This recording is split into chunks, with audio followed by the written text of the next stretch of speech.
When analyzing a work system, we want to typically change this work system. We see a problem or an opportunity which triggers us to analyze, and then starts the change process once we identified meaningful changes which would improve the work system's performance. Now, what are potential changes? Stephen Alter, Professor Emeritus from University of San Francisco, has a nice list of potential changes, and I strongly recommend that you look at his work. For example, the paper he published in year 2013 in the Journal of the Association of Information Systems, or it's the presentation I link here at the bottom of the slide, which he presented at Georgia State University. So potential changes to work systems include, if we look at the customers as one of the core elements in the work system, that you add or eliminate customer groups, that you change customer expectations, that you change the nature of the customer relationship, or that you change the customer experience. These are 4 key typical changes in work system design and redesign on the customer element.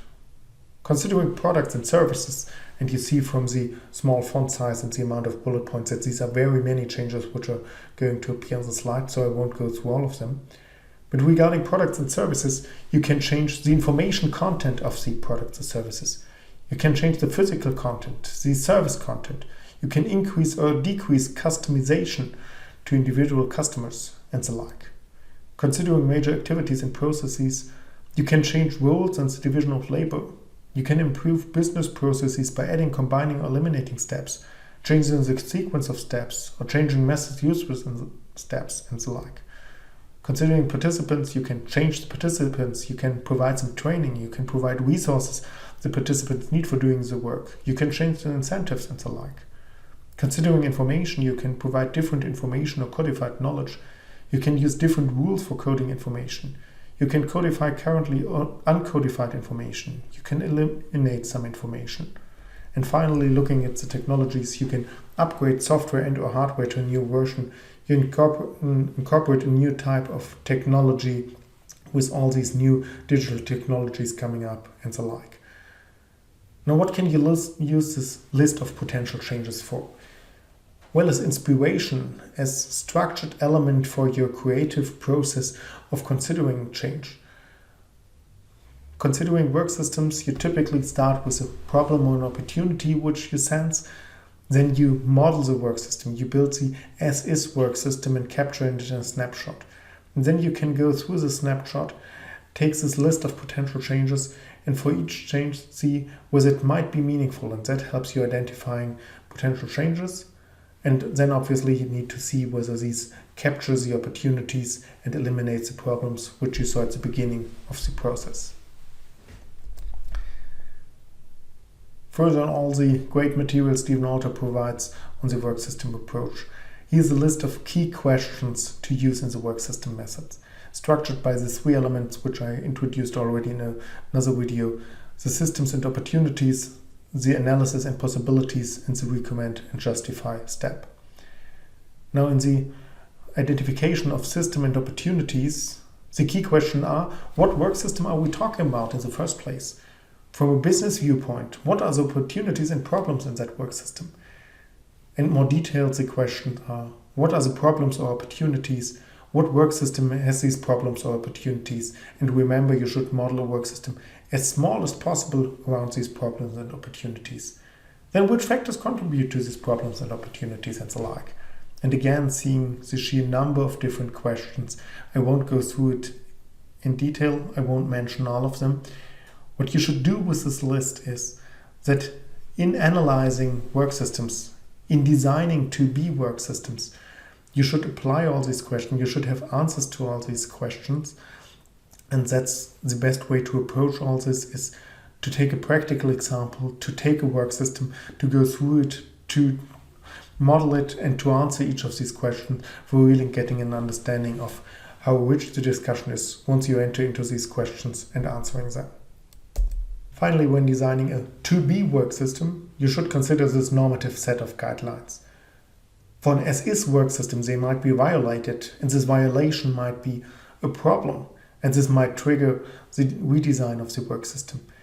But for a to-be work system, you should closely consider them, because typically they are reasonable for an effective and efficient work system.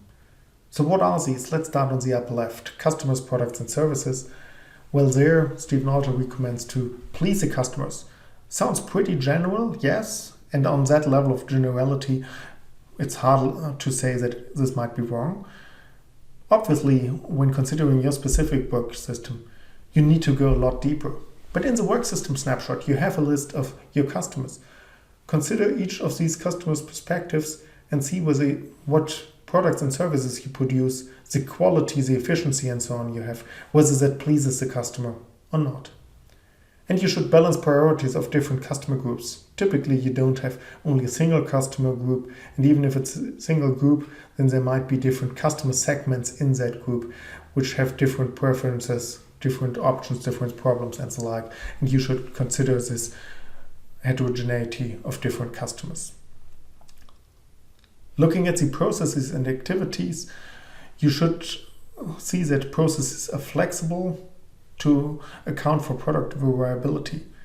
You should see that work is performed efficiently. You should encourage appropriate use of judgment and the like. I move to participants, left-hand side in the middle layer. You should serve the participants, not only the customers. You should align the participants' incentives with the system goals, and you should operate with clear roles and responsibilities. Looking at the technologies, you should be cost-effective in the technologies you use.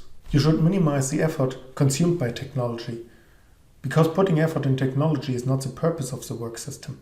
The purpose of the work system is delivering products and services to the customers. High-quality, low-cost products and services to the customers. Using technology is only a means to that end, not the end by itself. That's why you should put little effort in the technology and see that you have cost efficiency there. And as you see it on this slide, this normative set of guidelines is way richer than what I just described to you. Again, as for the questions on the previous slide, I think it's hard to grasp these from only reading the bullet points or only listening to what I'm now describing to you. You need hands-on experience with these different guidelines, with the consistency guidelines in modeling, with the questions supporting the work system method and so on, for really getting an understanding of the richness of work system theory and of all the different tools it provides you. So I recommend that you apply that to a work system of your choice and that you try out what this perspective, what this theoretical lens has to offer for understanding digital transformation and for supporting digital transformation.